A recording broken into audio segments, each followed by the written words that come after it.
Lovaszánkózunk! Hú! Gyerünk, bébi, te vagy a jobb! Ne!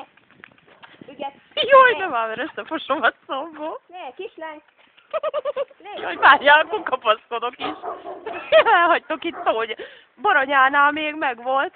Persze, édes, bele az árokba. Úgy. Még ma úgyse jártunk, jó? Gyere ide. Tiszta, jó? Ugye próbál kormányozni. Persze, két ekkora nőt húzzak én, mi? Ezek tiszta hülyék. Minek van a lábatok? Gondolja magát. Jaj, tiszta jó.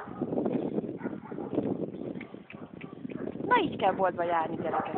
Szánkóval. De azért okos ló, nem ugráltok. Nem is akar ügetni, hogy most hoztuk. Nem ám. Hát még persze van, még azt is akarjátok. Majd Örüljetek, hogy vitt meg. Jaj. Tiszta jó. Édes Rózsi, ügyes vagy te. És kettőnket viszek szánkon. Na hát, ezt a kényelmet.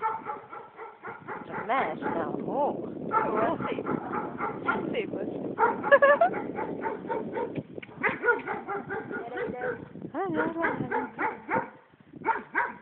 És kocsiba sokkal engedelmesebb, mint hátra. Várjál, azt tudom, hogy